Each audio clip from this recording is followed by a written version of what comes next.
Hi, Peter here. Today we're building a NAS. What is a NAS? It is a network attached storage. And why do you want to use one? Because you want to keep all your data safe in the comfort of your own home without relying on external cloud. And how do you do that? Well, you need a Raspberry Pi and one or two hard drives. In my case, I used two hard drives to have RAID, so both hard drives contain the same data, they're mirrored. If one fails, we're gonna have a backup. What you'll need for this video is gonna come up in the next part. So what we're gonna need for this NAS? We're gonna need a few components, quite easy to buy. They are expensive, I'm not gonna deny this, but it's still less expensive than a NAS. So first, we're gonna need a Raspberry Pi. In this case, I have the Raspberry Pi 4 with 2 gigs of RAM. I would have liked to have more gigs of RAM, but 2 is gonna be enough for this project. It might slow down our NAS, but since this is only for mass storage, it will be alright. I'm not using this to edit out of it or to have more performance. An SD card, this one is a 64 gig. I think 8 or 16 gigabytes will be enough, but the price difference was marginal. Like I think the 16 gig was like €2, while this one is €4 in my region, so I just bought a better one. We're gonna keep the operating system in here. And also we're gonna need this power adapter for the Raspberry Pi. It is a USB Type-C adapter with 5 volts and 3 amps. Be sure you have enough power, otherwise you might run into stability issues or you can actually burn your Raspberry Pi, so be really careful with that. And for our storage, we have two 2 terabytes hard drives from Western Digital. These are the Western Digital My Passport. I'm gonna use 2. I want to make a RAID one, so I want to mirror these drives. In case one of them fails, I don't lose everything, I have a backup. So every time I will put a file in here, it will be written on both drives. You can have a NAS with only one drive, you can have a NAS running out of a USB drive or an SD card. You don't really need to have. And in the end, to top it all off, I have this case, which is not really a case. This is something that you put under your desk, then you could draw like this. So you can put some stuff in it. I found it in a garage sale. But it's the perfect size, and it is transparent. So I'm gonna put at the end everything in here. So it will be like its own enclosed system. But I also think I have to draw some holes in it to give. First step in our setup would be to install Open Media Vault. You can download it off the Open Media Vault website, but the thing is, since we're running a Raspberry Pi, we can do a much simpler option. We can install Raspberry Pi OS from the Raspberry Pi website and then run a script that has been already done for this purpose to install Open Media Vault. This has less steps and it's more suited for our installation. What we're going to need to do, we're going to need to go onto Raspberry Pi OS website. So just go raspberrypi.com/software, as you can see, and download the version for Windows or for Mac or for Linux. It doesn't matter, it should work with any and each one of them. So I'm gonna download it, I'm gonna hit yes, that I want to use it, and it has opened in another screen. Let me just move it. You hit install, you click finish, and then it will start. And now we're gonna choose the OS. We're not gonna install the full operating system. We only want Bash so we can run our script and have Open Media Vault on our device. So we're not gonna go with this one, with desktop. We're gonna go on another Raspberry Pi OS and the light one. If you have only a 2 gigabyte or a 4 gigabyte Raspberry Pi, you can use the 34-bit. If you have the 8 gigabit one, use the 64. It's not like it's not gonna work with the 32-bit, but it's only gonna read 4 gigabytes of RAM. This is the limitation of 32-bit. In my case, I have a 2 gigabyte one, so I'm gonna use the 32-bit version. For storage, I'm gonna choose the SD card that I've just bought. What I'm gonna show you now is an extra step that you don't need to do it, especially if you have a spare monitor and a spare keyboard to connect to a Raspberry Pi, and that's the more simple way. You just plug it in and use it as it is. But since I don't have one right now, I'm gonna use a little trick called Secure Shell, and you need to activate this before hitting right by going in here, and you need to activate SSH, and you also need to set up a user and a password. gonna set it to Raspberry, and I'm just gonna add a password. Let me check. This one should be good enough. I could also enable Wi-Fi, but I will not. And I'll use a cable Y because it's more reliable. And since the NAS is always in your home, it can also stay plugged into your router. If you want to enable Wi-Fi as well, you could just configure wireless and consider it done. I'm gonna hit save, and I'm gonna hit write. So I have plugged everything in. Let me tell you what I have done. I know it looks a little bit messy in here, but it's really easy. And in the end, we're gonna tidy everything up, so it's gonna look great. This is the Raspberry Pi that has this hard drive directly connected to it. So it is powered by the Raspberry Pi, which is powered by its own power source. Okay. The second drive is plugged into this powered USB hub that has its own power connection. And then for data is plugged to the Raspberry Pi again.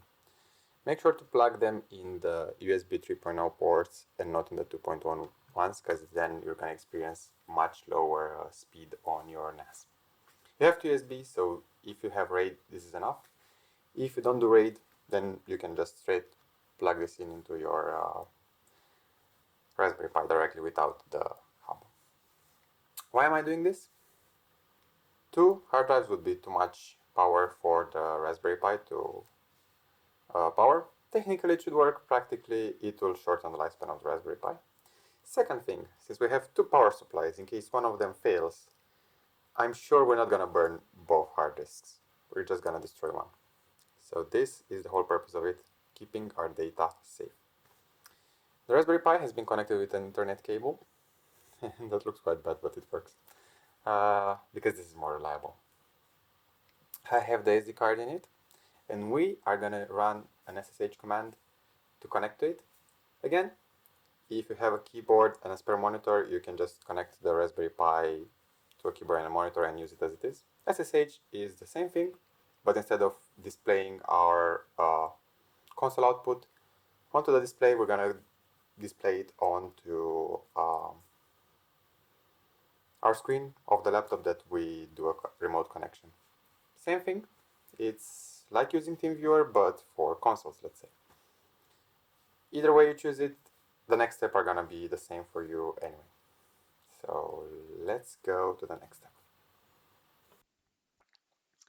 Before we go any further with our installation, I want to make sure the Raspberry Pi stays on the same IP. Because if we don't do this, then your router might assign different internet addresses to your device, and you're not going to find it later in this video.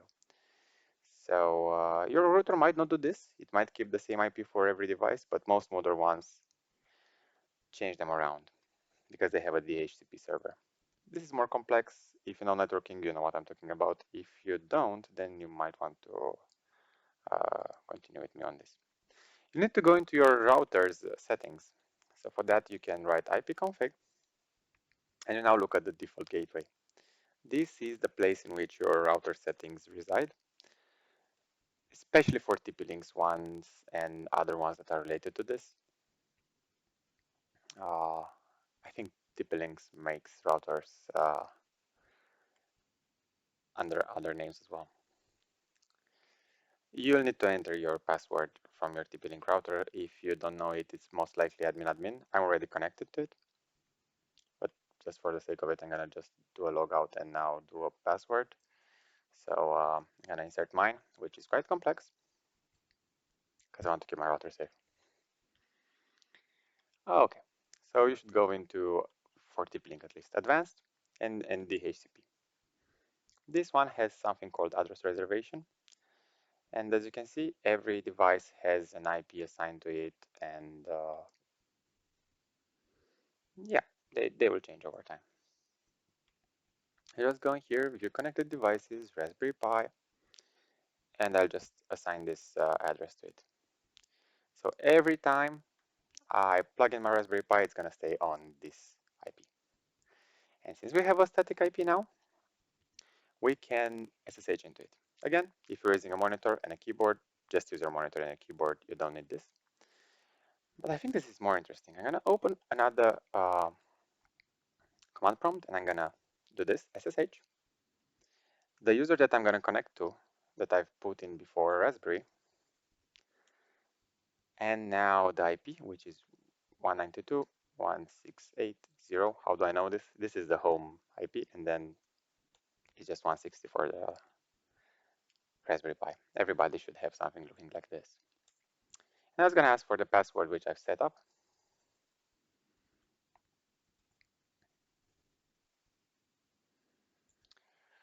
I think it is like this. Yes. So now we are connected to our Raspberry Pi. We can do anything to it. Let's just ping something for the sake of it to see if it works. And we can see it works. We have a clear console of our Raspberry Pi. I'm just going to do a clear and get a little bit of information, and I'm going to be back with the installation. Next, we're going to format our two hard drives. So for that, we're going to write blkid to see our drives. The ones with both of them are Linux partitions. They are used by the Raspberry Pi, so we don't touch them. The second ones that we see with SDA is called storage device A and storage device B. These are our My Passport hard drives, as you can see. And we're going to use this command, sudo fdisk dev sda1 to format the disks. First command, I'm going to hit delete, and I'm going to delete the partition that is in there. Now we're going to hit N to create a new partition, which is going to be a primary. So hit on primary. And now you can just hit enter until you find the new command. And it said it has created a Linux partition of 1.8 terabytes. And now click right to apply the changes. Do the same thing for SDB.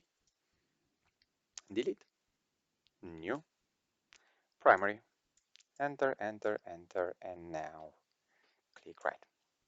And we have our disk synced and formatted. So now if we do blk id again, we should see our drives. Now we need to install mdadm. This is a software utility that will let us do RAID. So usually you can do RAID with a RAID controller, which is a hardware device. This is faster, but that is quite expensive and it's only used for servers in my opinion. And yeah, we can use the software one. It's going to be just fine, just with a slower speed. So in order to install MDM, we should do a sudo apt-get update to update our repositories.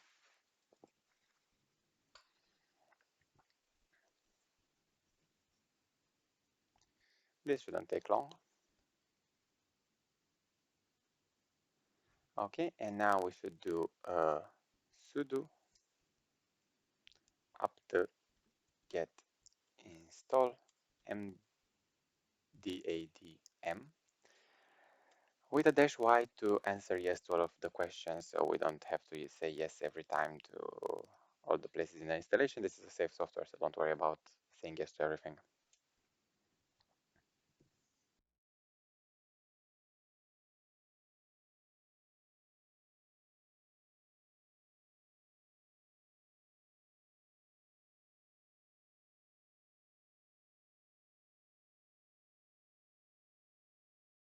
Now everything is done and we can create our RAID. Next step, run again blkid to see the names of your drives, just to remember them. And now you can write sudo m minus create to create our RAID /dev /md0. You can call it however you like, but this is a widely used method. This is how you call them. Level 1, because we do a RAID 1. We're going to have two RAID devices. So RAID devices equals 2. You can have a RAID 1 with 3 devices. You can have lots of redundancy if you want, but in this case, that's enough. And you're going to give the name of your devices, so SDA1. as you can see it in here, and SDA2. Let's give it a quick check. Yep, everything looks right. And now let's hit enter. This one is already busy. So after a little bit of debugging, I realized my mistake. If you saw last time, it said that it could not work. What I've done a reboot. And then if I run this command, ls-l/dev/s star, we'll see that our drive name has changed to SDA and SDB after reboot. And this is because we've done the formatting and I should have done a reboot. And now if we do this with SDA and SDB, it should create the array. So continue creating the array anyway. Yes. And now we have our array. Okay, now we're gonna install Open Media Vault. How we're gonna do this? There is a repo called Open Media Vault plugin developers that gives you this nice command with wget that's gonna install Open Media Vault for us in just one command instead of doing all the setup needed for that. So we need to be on our Raspberry Pi and do a clear. I'm gonna do a sudo apt get update to make sure everything is up to date. Now a sudo apt get upgrade to make sure everything is okay. Yes, install whatever is needed, please.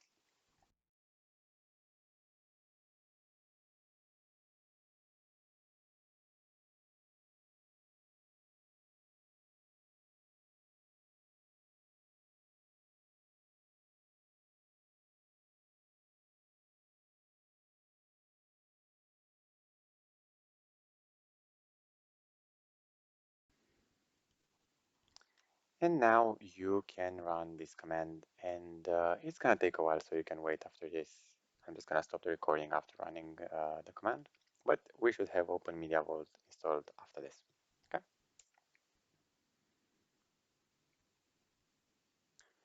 Let's go to Open Media Vault.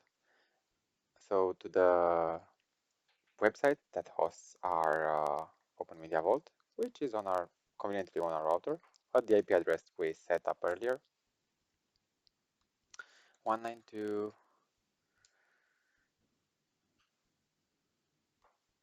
Okay, my browser is trolling me, so I'm gonna just write it manually.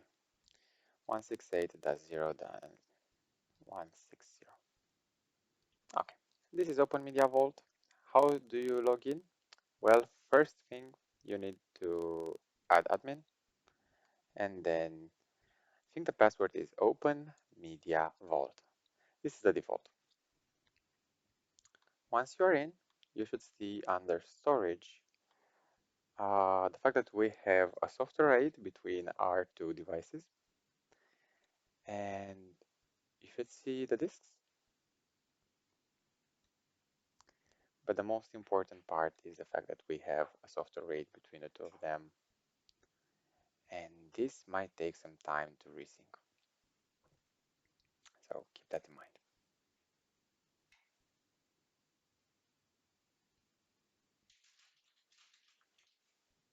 Once it will be done resyncing, when everything says it's clean, then we are ready to continue this.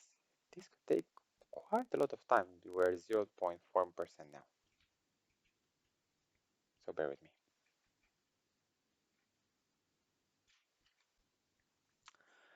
After playing around with it a little, I saw that we can actually continue on while this is resyncing in the background. This is done by the operating system, so it's not much that we can do about it. We just have to do its thing. So we can create a file system. I'm gonna make it X4. That's gonna be okay. This is the Linux one. And I'm gonna select our software RAID. This is really good. Again, a confirmation that everything worked. Now we can click Save.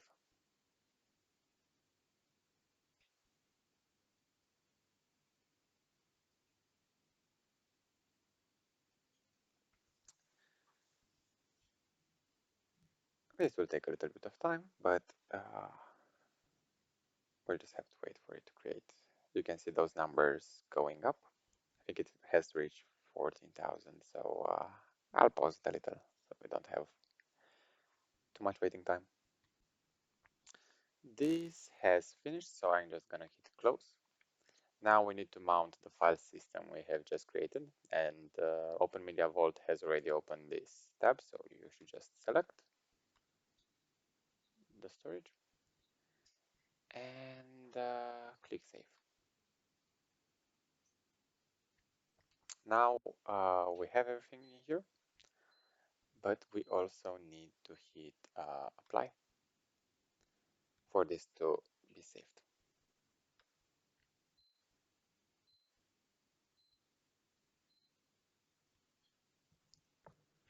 Okay, seems like this takes a little bit of time.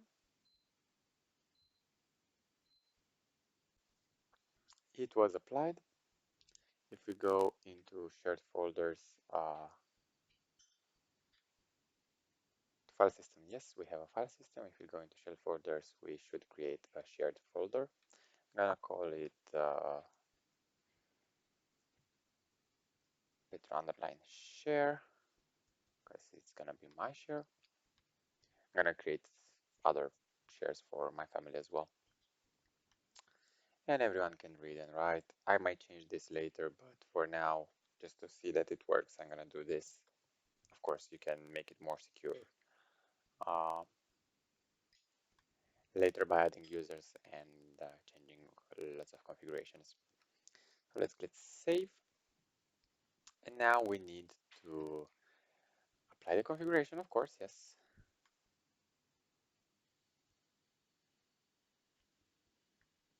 Now we need to be able to share this, to find it on the network, because right now it is only in Open Media Vault.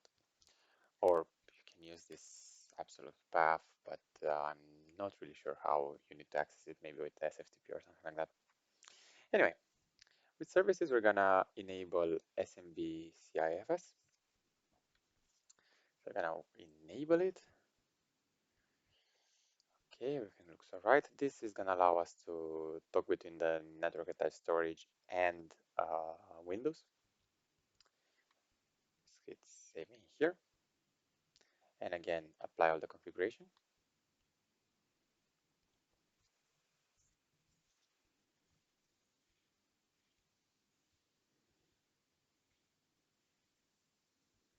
I don't know why it takes so long, but I guess it's because it's on a Raspberry Pi. Open Media Vault can be used on anything from an old phone you managed to install Open Media Vault on, to a Raspberry Pi, to an old tablet, to just a laptop, or to an actual server. There are other solutions as well, but Open Media Vault is the most widely used, so I went on with this. Again, speed is not my concern, so it will be alright. Now we need to create a share in order to share the folder to actually see it. So we need to create and select Petro share, the folder that we wanted.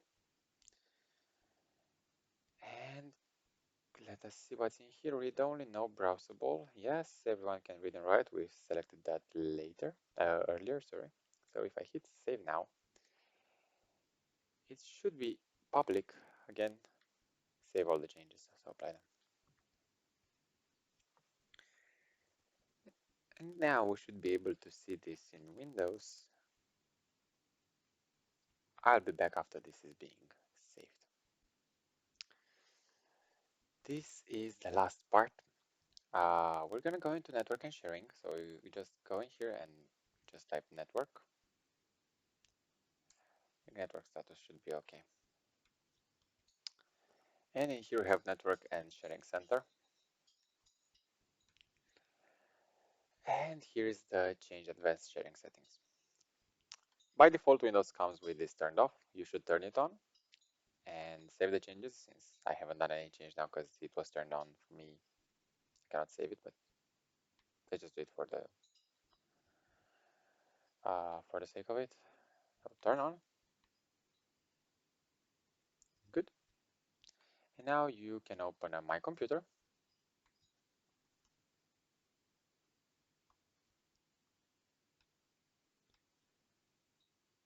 go into computer, map network drive,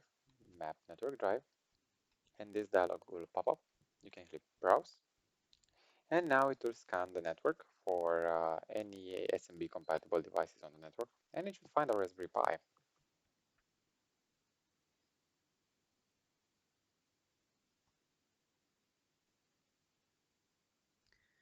Again, this can take a while.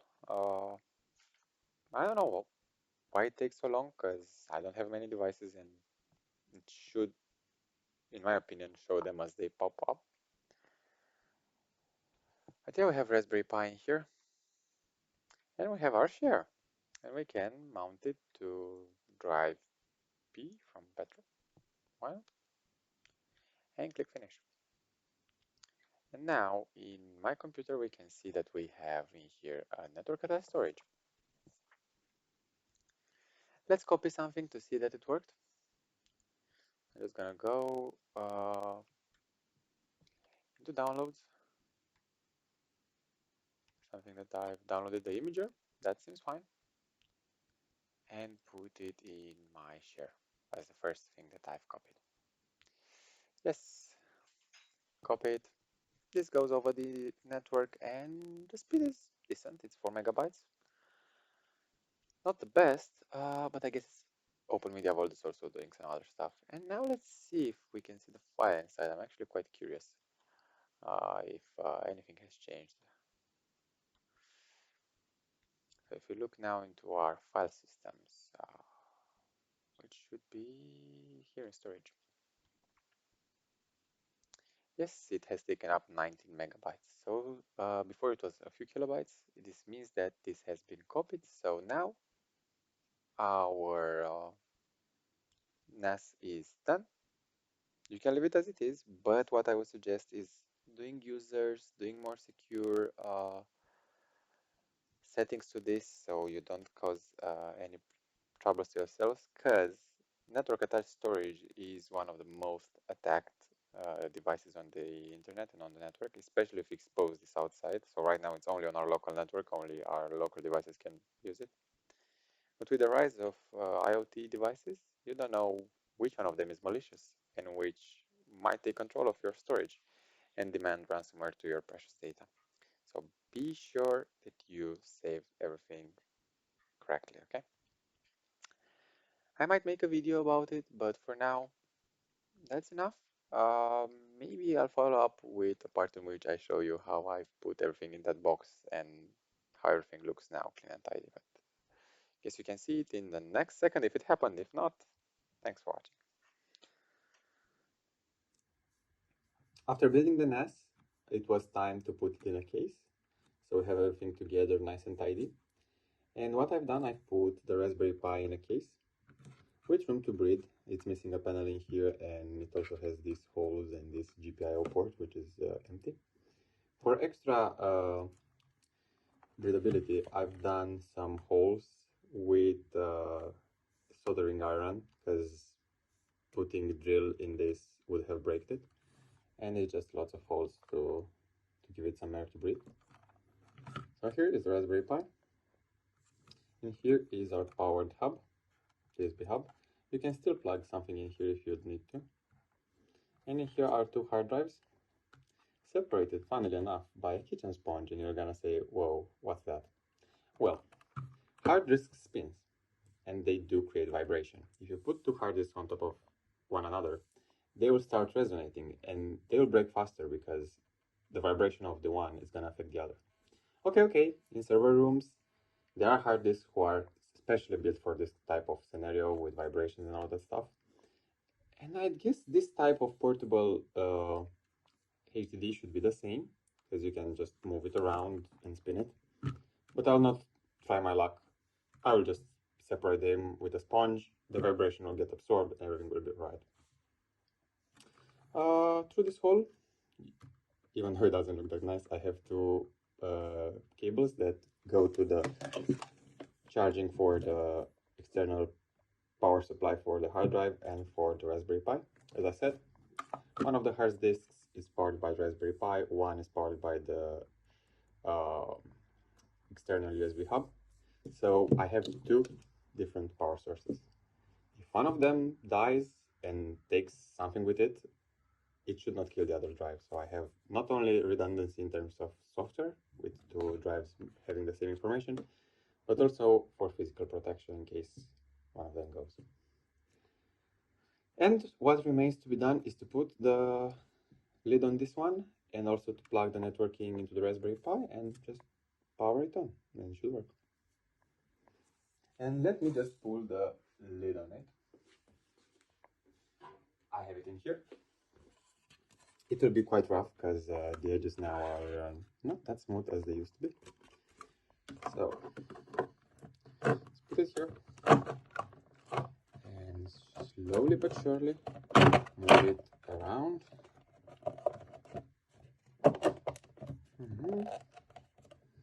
Okay, this one won't stay here. Yep, it's closed. And this is how it looks on the other side. This is some double tape because it's the only way you can stick something to this. But yeah, full enclosure that can hold our NAS, so you can shake it and it won't go anywhere. Thank you for watching, and see you soon. Bye bye.